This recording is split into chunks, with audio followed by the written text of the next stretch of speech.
When you picture ancient Rome, what comes to mind? Is it the mighty legions marching in perfect formation, the powerful emperors ruling a vast empire, or the magnificent temples and shining cities that defined an era? We've all seen the movies Brave Gladiators, lavish royal banquets, and epic tales of love and war. It's an image of grandeur, power, and glory. But beneath this gleaming surface, a hidden world existed. A world of shadows and anxieties that history books often overlook. This was especially true for the women of Rome. For many Roman brides, their wedding day wasn't the fairy tale moment we imagine. Instead of joy and celebration, it was often a night filled with profound fear, confusion, and a terrifying loss of control. There was a ritual, a practice carried out quietly within the walls of family homes that is rarely spoken about openly. Let's step back in time. Imagine you're a young Roman girl, perhaps just 13 or 14 years old. Your entire life has been spent in the sheltered women's quarters of your family home, learning to spin wool and manage a household. Your marriage has been arranged by your father, not for love, but for a strategic alliance or financial gain. You might have only met your future husband once, if at all. On your wedding day, you're dressed in a special tunic and a bright yellow veil. Your childhood home is filled with relatives and guests, but as the sun sets, the atmosphere shifts. The feast ends, and a procession begins. You're ceremoniously torn from your mother's arms, a symbolic act of leaving your old life behind. Friends and family lead you through the dark streets to your new home, singing songs that are both celebratory and hauntingly crude. Once you arrive at your husband's house, you're carried over the threshold, a tradition meant to prevent you from tripping, which was seen as a terrible omen. You're then led to the marriage chamber. This is where the public ceremony ends and the private terror begins. Here, a group of experienced married women, known as the pronubi, would be waiting for you. They were there to prepare you for your wifely duties. But this preparation was far from a gentle conversation. For a young girl with little to no knowledge of what was to come, this was an incredibly intimidating and often traumatic. Ever wondered if getting married has always been about finding your soulmate? Today, we think of marriage as the ultimate expression of love and personal choice. You meet someone, you fall in love, you decide to spend the rest of your lives together. But if we rewind the clock about 2,000 years to ancient Rome, you'd find a completely different picture. For the Romans, marriage wasn't a fairy tale romance. It was a serious business transaction. Love. That was a nice bonus if it happened, but it was rarely the reason people got married. So, what was the real point of a Roman wedding? It was all about strategy. Think of it like a high-stakes game of Monopoly, but with real families, real land, and real power. Marriage was a contract, a deal struck between two families, usually orchestrated by the patriarchs, the fathers of the bride and groom. Their main goals were to increase wealth, forge powerful political alliances, and climb the social ladder. It was a way to unite influential families, consolidate property, and ensure the family name and legacy continued for generations. A good marriage could elevate a family's status overnight. Imagine being a young girl in ancient Rome. Your future wasn't really your own to decide. From a very young age, your father would be scouting for a suitable husband. And suitable didn't mean handsome, kind, or someone who made you laugh. It meant a man from a family with the right connections, the right amount of land, or the right political influence. You could be betrothed, or promised in marriage, to a man you'd never even laid eyes on. The engagement was a formal, legally binding agreement between the two families, and breaking it could lead to serious social and financial consequences. And when I say young, I mean incredibly young by our standards. It wasn't uncommon for Roman girls to be married off as young as 12 or 13 years old. The legal minimum age for a girl to marry was 12. For boys, it was 14. At an age when most kids today are just starting to navigate middle school, a Roman girl was expected to become a wife and, soon after, a mother. She had virtually no say in the matter. Her father's word was law. Her duty was to her family, and that meant accepting the match he made for her, for the greater good of the household. The wedding day itself was a massive public spectacle. It wasn't just about two people. It was about the formal transfer of the bride from one family to another. On her wedding day, a bride would dedicate her childhood toys to the household gods, symbolizing the end of her life as a girl. She'd then be dressed in a special white tunic, with a bright orange veil and a wreath of flowers. A procession would lead her from her father's house to her new husband's home. This wasn't just a walk down the street. It was a symbolic journey, marking her transition from her father's authority to her husband's. Once she crossed the threshold of her husband's house, often carried over it to avoid stumbling, which was considered a bad omen. Her old life was over. She was now part of her husband's family. Familia asterisk. Her primary role was to be a loyal wife, a asterisk matrona, asterisk, and to manage the household. This included overseeing the slaves, managing supplies, spinning wool, and, most importantly, producing legitimate children to be heirs. Her identity became completely tied to her husband and his family. She left her childhood, her home, and a part of her own identity behind forever. So, the next time you see a movie with a sweeping romance set in ancient Rome, remember the reality was often far less glamorous. It was a world where marriage was a tool for ambition and a duty to one's family. A stark contrast to our modern ideal of marrying for love. It really makes you appreciate the freedom we have today to choose our own partners and write our own love. Ever wondered what life was like for a woman in ancient Rome? Was it all lavish parties and beautiful villas like we see in the movies? The reality was far more complex and, for most women, much more restrictive. Let's dive into the world of Roman women and uncover what their daily lives were really like. In ancient Rome, society was overwhelmingly patriarchal. This means that men held all the power, both in public and within the family. The head of the household, known as the paterfamilias, or father of the family, had absolute legal authority over everyone under his roof.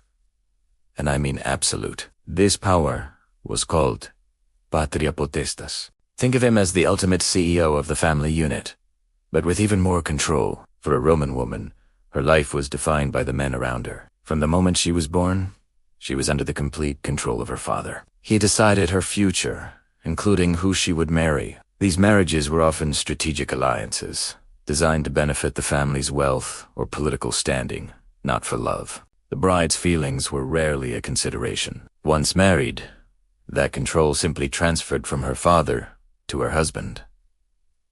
It was a lifelong journey of obedience. So what was a Roman woman's primary purpose? According to society, her main role was to be a wife and mother. Running the household, or domus, was her domain. This wasn't just simple tidying up. It was a major management job. She would oversee the slaves, manage the family budget for supplies, supervise the preparation of meals, and handle the spinning and weaving of cloth for the family's clothing. A well-run household brought honor to her husband. But above all else, her most critical duty was to produce children, particularly sons. Heirs were essential to continue the family name and legacy. Childbirth was incredibly dangerous, and sadly, many women and infants did not survive. Yet, the pressure to bear healthy sons was immense. A woman's value and security within her new family were often tied directly to her ability to produce an heir. What about education? While we hear about some highly educated and influential women, they were the exception, not the rule. For most girls, education was limited and focused on domestic skills. They learned what they needed to know to be a good wife and mother. While some girls from wealthy families might learn to read and write, and perhaps some Greek and philosophy, their access to higher learning was nothing compared to their brothers. Their world was the home, not the public forum or the Senate House. Speaking of the public world, a Roman woman's voice was almost entirely silent. They could not vote, hold public office, or participate in political life. Their influence had to be exerted behind the scenes, through their husbands or sons. A respectable woman was expected to be modest and unseen, her reputation tied to her chastity and dedication to her family. Her pudicitia, or sexual modesty, was a matter of family honor. A single misstep could bring catastrophic shame not just upon herself, but upon her entire lineage. Her life was a constant balancing act, lived under the watchful eyes of a society that demanded perfection within a very narrow set of rules.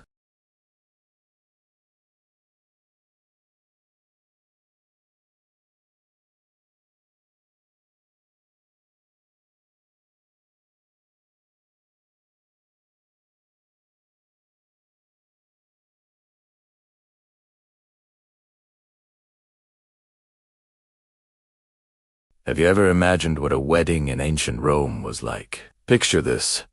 A bride, draped in a stunning white tunic, her hair intricately braided in the traditional six-part style, crowned with a vibrant wreath of marjoram and verbena. Her face is covered by a brilliant, flame-colored veil, the flammeum. The house is a riot of color and life, adorned with flowers and ribbons. The air buzzes with the cheerful chatter of guests, the sweet melody of a flute, and the anticipation of a grand feast. From the outside, it's a picture-perfect celebration, a scene straight out of an epic movie. It looks beautiful, joyful, and full of promise. But if we could look into the eyes of that young bride, we might see a very different story. For her, this day wasn't just the beginning of a new life. It was the abrupt and often terrifying end of her childhood. Let's pull back the curtain on this seemingly idyllic ceremony. The night before her wedding, a Roman girl would perform a deeply symbolic ritual. She would gather her childhood toys, her dolls, her hoops,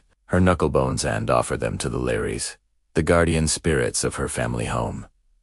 This wasn't just spring cleaning. It was a formal farewell to her youth. She was ceremonially shedding her identity as a daughter to become a wife.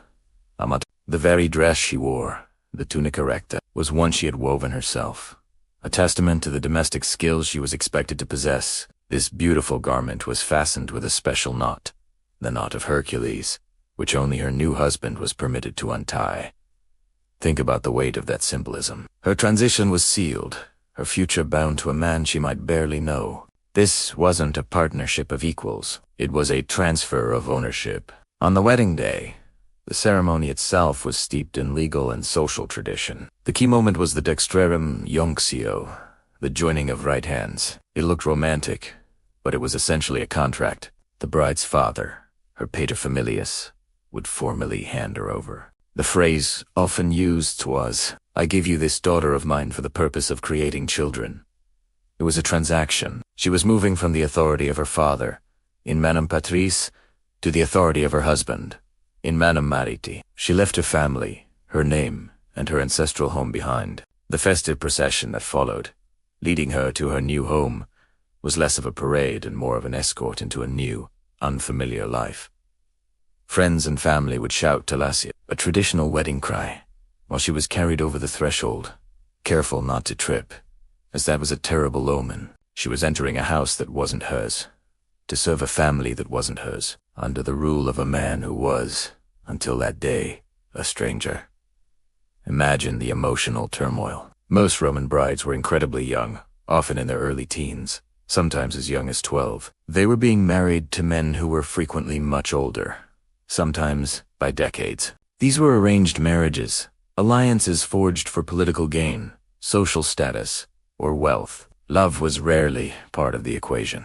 Many of these young girls had little to no understanding of what marriage entailed, either emotionally or physically. They were leaving the only home they'd ever known, the comforting presence of their mothers and siblings, and entering a world where their primary duty was to be obedient and produce heirs. The festive music and the smiling guests couldn't mask the underlying fear and uncertainty. The beautiful ceremony was a public spectacle that marked a private loss, the loss of her family, her freedom, and her own identity. While guests celebrated a new union, the bride mourned the end of her life as she knew it. So, the next time you see a depiction of a glorious Roman wedding, with all its pomp and circumstance, remember the girl behind the flame-colored veil. Her story is a powerful reminder that history is often more complex and far more personal than the grand narratives we were used to. That beautiful ceremony was, for many, a golden cage. It was the moment a girl's world shrank to the size of her husband's home.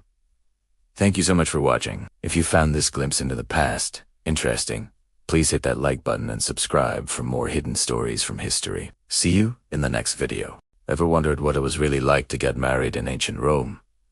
Forget the romantic comedies you've seen. For a Roman bride, her wedding day could be a truly terrifying experience, marked by a disturbing and symbolic act of violence. Picture this. The ceremony is underway. Family and friends are gathered.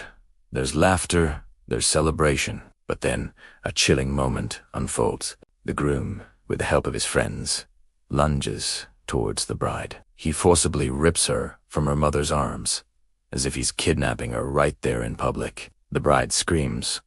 She struggles. She puts on a show of resistance.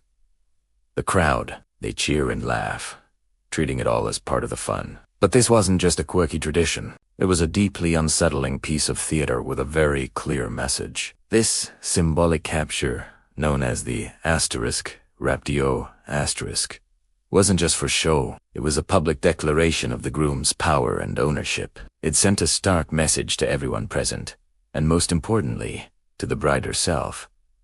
Her life was no longer her own. This wasn't a partnership she was entering into willingly. It was a transfer of property. She was moving from the control of her father, her asterisk paterfamilias asterisk, to the control of her new husband. The pretense of resistance, the feigned struggle, was a haunting acknowledgement that she had no real say in the matter. Her destiny was decided for her, not by her. To understand why this happened, we have to look at the very foundation of Roman society. It was a patriarchy in the truest sense of the word.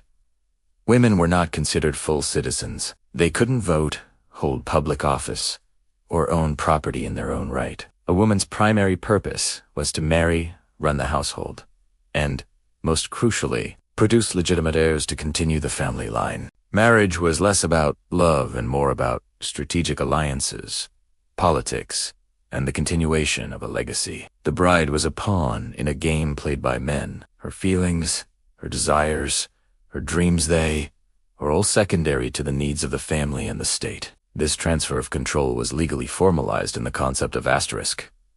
In manu asterisk, which literally means in the hand, when a woman married asterisk in manu asterisk, she legally became her husband's daughter, subject to his authority just as his actual children were. She lost her legal connection to her birth family and any inheritance she might have had from them. Everything she owned, or would ever acquire, belonged to her husband. The symbolic capture during the wedding was a dramatic opening act to this lifelong legal reality. It was a visceral reminder that she was now under his hand, his control, his absolute authority. Now, you might be thinking, was this always the case? Did any woman have a choice? Over time, things did begin to change, albeit slowly. A different form of marriage, known as marriage asterisk sin manu asterisk, or without the hand, became more common, especially among the upper classes. In this arrangement, the wife remained legally part of her own family and under her father's authority. This gave her more financial independence and personal freedom. She could inherit property from her own family and had more say in her personal affairs. However, even in a asterisk sign, manu asterisk marriage, the societal expectation for a wife to be dutiful and subservient to her husband remained strong. The power dynamic, while legally different, often felt very much the same in the day-to-day running of a household. So, while the image of a laughing crowd watching a bride being stolen is shocking to us today, for the Romans, it was a fundamental part of their social fabric. It was a ritual that reinforced the patriarchal order and publicly affirmed the transfer of a woman from one man's control to another's. It's a stark reminder that the past is a foreign country, and the concepts of love, marriage, and freedom have evolved in ways the Romans could never have imagined.